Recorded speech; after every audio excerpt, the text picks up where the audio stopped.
Joy family, thank you for stopping by and visiting with me today here in the Joyful House. Today we are continuing our Once Upon a Storytime book series, Anne of Green Gables.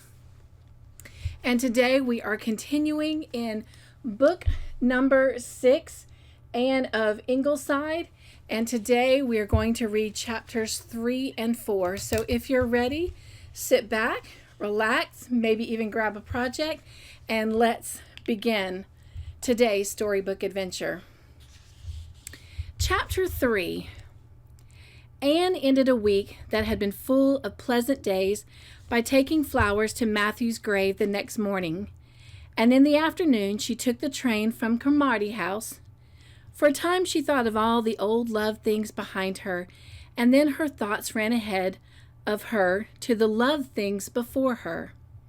Her heart sang all the way because she was going home to a joyous house, a house where everyone who crossed its threshold knew that it was home, a house that was filled all the time with laughter and silver mugs and snapshots and babies, precious things with curls and chubby knees, and rooms that would welcome her, where the chairs waited patiently and the dresses in her closet were expecting her, where little anniversaries were always being celebrated and little secrets were always being whispered. It's lovely to feel like you're going home, thought Anne, fishing out of her purse a certain letter from a small son over which she had laughed gaily the night before, reading it proudly to the Green Gables folks. The first letter she had ever received from any of her children. It was quite a nice little letter for a 7-year-old who had been going to school only a year to write, even though Jim's spelling was a bit uncertain and there was a big blob of ink in one corner. Di cried and cried all night because Tommy Drew told her he was going to burn her doll at the stake. Susan tells us nice tales at night, but she isn't you, Mummy. She let me help her sew the beets last night. How could I ever have been happy for a whole week away from them all, thought the chatelaine of Ingleside self-reproachedly. How nice to have someone meet you at the end of a journey, she cried as she stepped off the train at Glen Street Mary into Gilbert's waiting arms. She could never be sure Gilbert would meet her. Somebody was always dying or being born, but no homecoming ever seemed just right to Anne, unless he did. And he had on such a nice new light gray suit. How glad I am I put on this frilly eggshell blouse with my brown suit, even if Miss Lynn thought I was crazy to wear it traveling.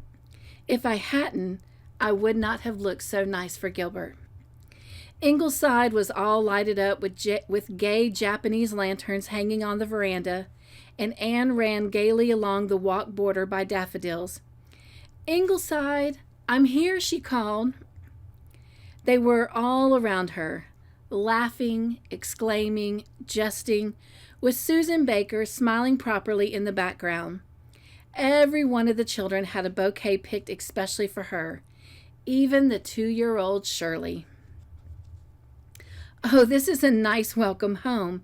Everything about Ingleside looks so happy. It's splendid to think that my family are so glad to see me. If you ever go away from home again, Mummy," said Jim solemnly, "I'll go and take appendicitis." "How do you go about taking it?" asked Walter. "Shh!" Jim nudged Walter secretly and whispered, "There's a pain somewhere, I know, but I just want to scare Mommy so she won't go away." Anne wanted to do 100 things first. Hug everybody, run out into the twilight and gather some of her pansies, pick up the little well-worn doll lying on the rug, hear all the juicy tidbits of gossip and news, everyone contributing something.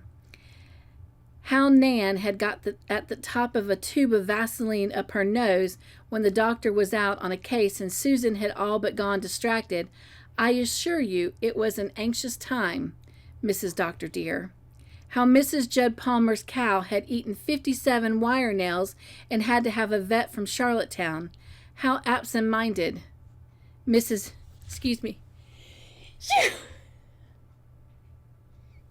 Excuse me. How absent-minded Mrs. Fenner Douglas had gone to church bareheaded. How Dad had dug all the dandelions out of the lawn. Between babies, Mrs. Dr. dear. He's had 8 while you were away. How Mr. Tom Flagg had dyed his mustache, and his wife only dead 2 years. How Rose Maxwell of the Harbor Head had jilted Jim Hudson of the Upper Glen, and he had sent her a bill for all he had spent on her. What a splendid turnout there had been at Mrs. Amasa Warren's funeral. How Carter Flagg's cat had a piece bitten right out of the root of its tail. How Shirley had been found in a stable standing right under one of the horses. Mrs. Dr. dear, never shall I be the same woman again. How they were sadly too much reason to fear that the blue plum trees were developing black knot. How Di had gone about the whole day singing, "Mummy's coming home today, home today, home today," to the tune of "Merrily We Roll Along." How the Joe Reeses had a kitten that was cross-eyed because it had been born with its eyes open. How Jim had inadvertently sat on some fly paper before he'd put his little trousers on, and how the shrimp had fallen into the soft water puncheon.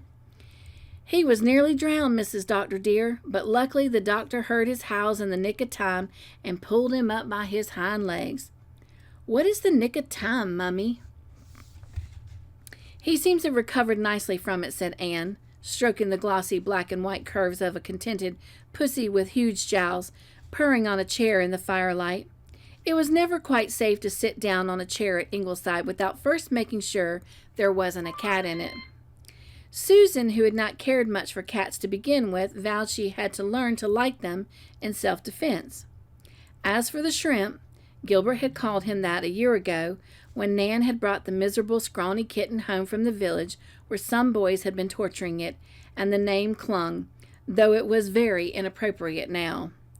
But, Susan, what has become of Gog and Magog? Oh, they haven't been broken, have they? No, no, Mrs. Dr. dear, exclaimed Susan, turning a deep brick red from shame and dashing out of the room.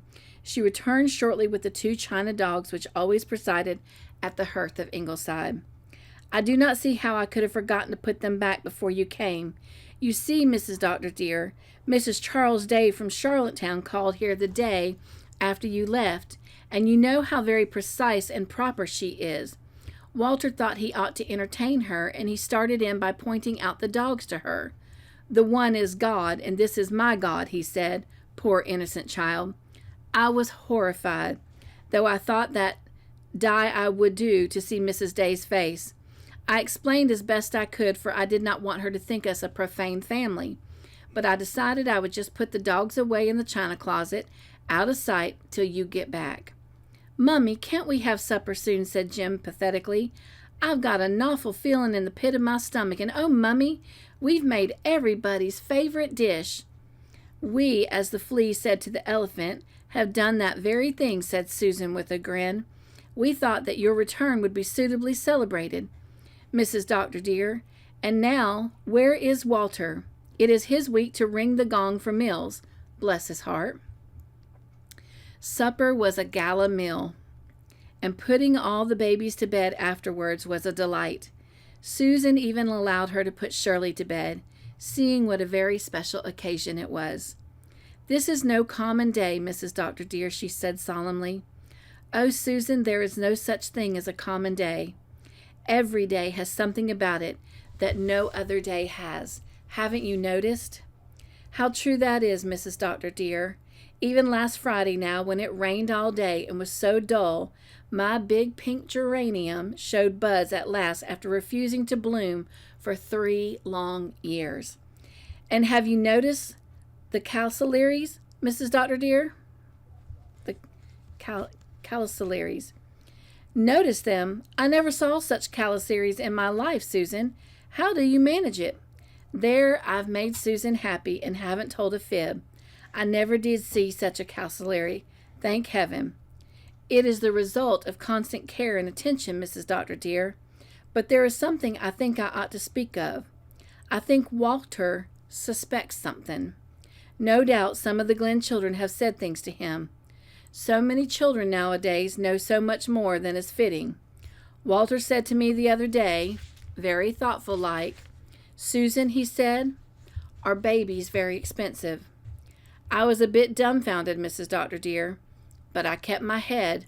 'Some folks thinks they are luxuries,' I said, 'but at Ingleside we think they are necessities.' And I reproached myself with having complained aloud about the shameful price of things in all the Glen stores. I'm afraid it worried the child. But if he says anything to you, Mrs. Dr. dear, you will be prepared."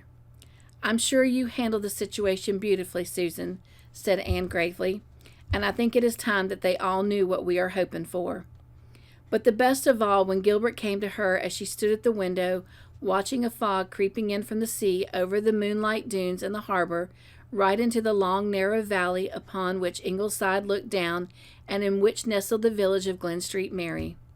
"To come back at the end of a hard day and find you. Are you happy, Anna Stevans?" "Happy?" Anne bent to sniff a vaseful of apple blossoms Jim had set on her dressing table. She felt surrounded and encompassed by love. "Gilbert, dear, it's been lovely to be Anne of Green Gables again for a week, but it's 100 times lovelier to come back and be Anne of Ingleside." Chapter 4. "Absolutely not," said Dr. Blythe, in a tone that Jim understood. Jim knew there was no hope of Dad changing his mind or that Mother would try to change it for him. It was plain to see that on this point Mother and Dad were as one. Jim's hazel eyes darkened with anger and disappointment as he looked at his cruel parents, glared at them. All the more glaringly, they were so maddeningly indifferent to his glares and went on eating their supper as if nothing at all were wrong and out of joint. Of course, Aunt Mary Maria noticed his glares. Nothing ever escaped Aunt Mary Maria's mournful pale blue eyes, but she only seemed amused at them. Bertie Shakespeare Drew had been up playing with Jim all the afternoon.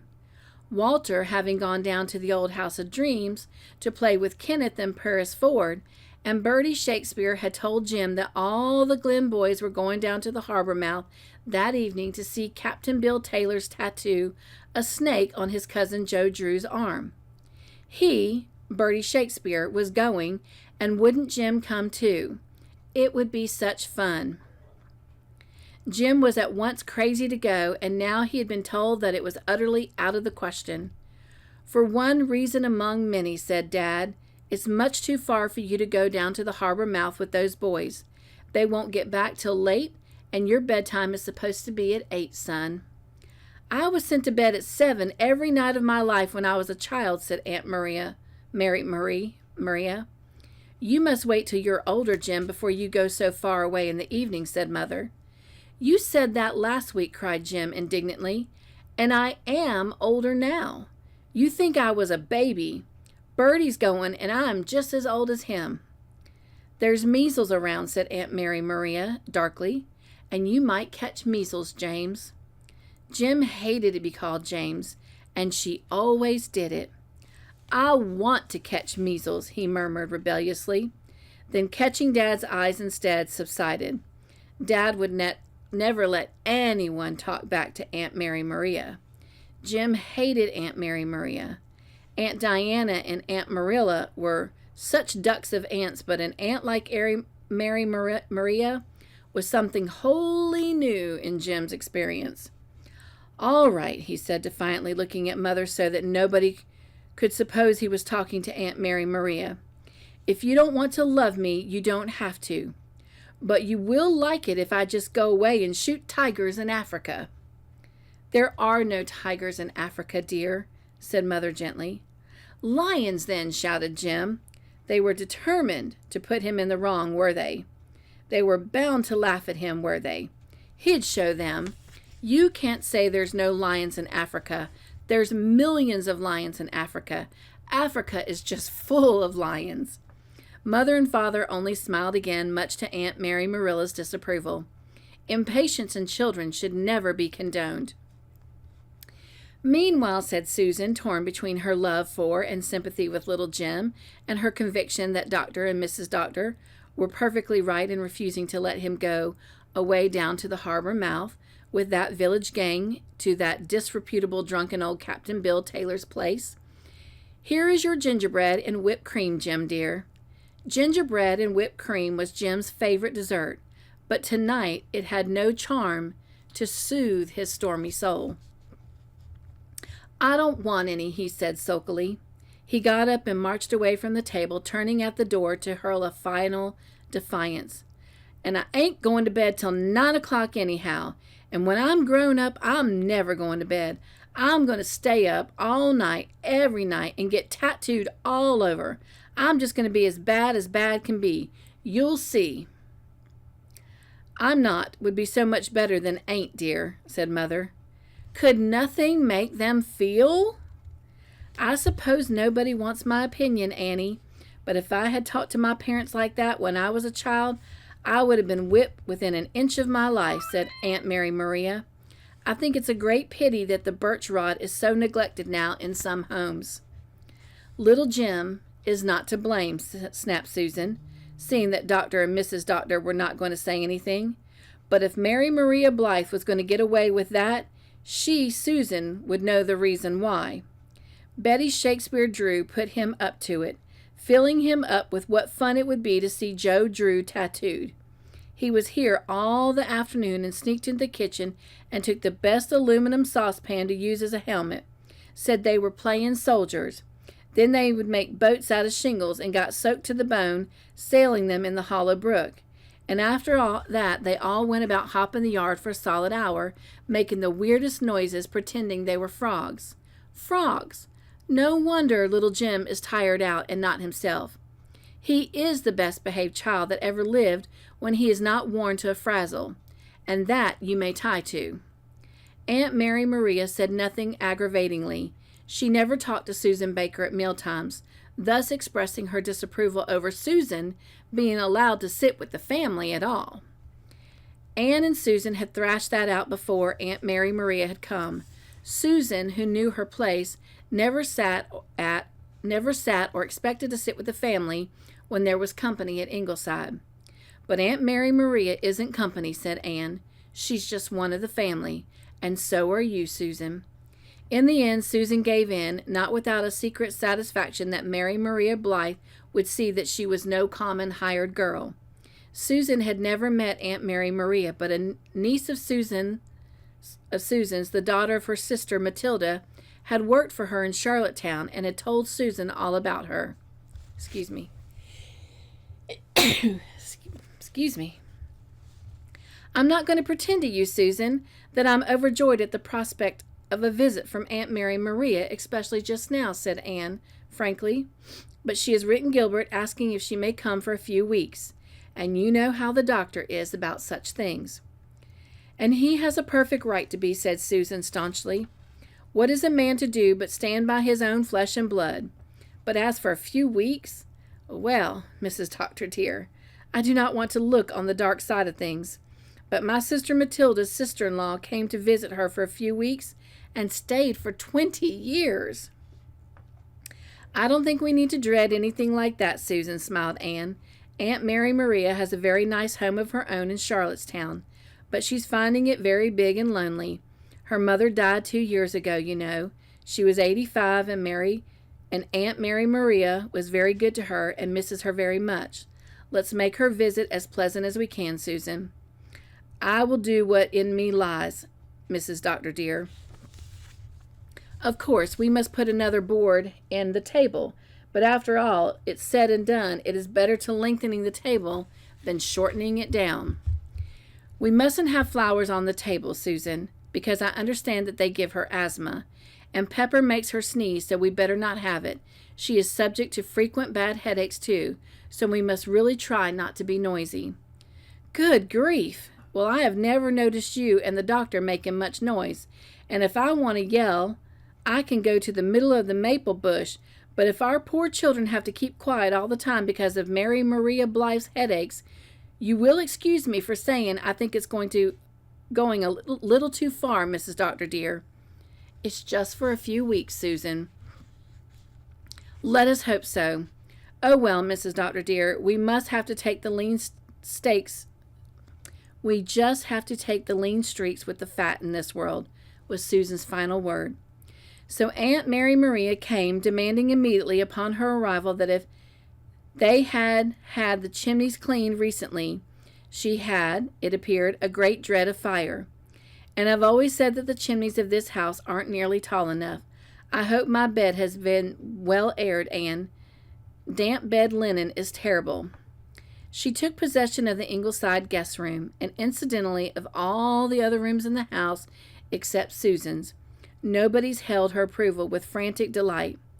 Jim, after one look at her, slipped out to the kitchen and whispered to Susan, "Can we laugh while she's here, Susan?" Walter's eyes brimmed with tears at sight of her, and he had to be hustled anonymously out of the room. The twins did not wait to be hustled, but ran of their own accord. Even the shrimp, Susan averred, went and had a fit in the backyard. Only Shirley stood his ground, gazing fearlessly at her out of his brown eyes from the safe anchorage of Susan's lap and arm. Aunt Mary Maria thought the Ingleside children had very bad manners, but what could you expect when they had a mother who wrote for the papers, and a father who thought they were perfection just because they were his children, and a hired girl like Susan Baker who never knew her place. But she, Mary Maria Blythe, would do her best for poor Cousin John's grandchildren as long as she was at Ingleside.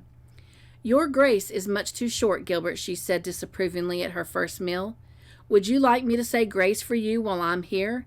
It'll be a better example to your family." Much to Susan's horror, Gilbert said he would, and Aunt Mary Maria said grace at supper. More like a prayer than a grace. Susan sniffed over her dishes. Susan privately agreed with her niece's description of Mary Maria Blythe. She always seemed to be smelling a bad smell. Aunt Susan, not an unpleasant odor. Just a bad smell. Gladys had a way of putting things, Susan reflected. And yet to anyone less prejudiced than Susan, Miss Mary Maria Blythe was not ill-looking for a lady of 55. She had what she believed were aristocratic features, framed by always sleek gray crimps which seemed to insult daily Susan's spiky little knob of gray hair.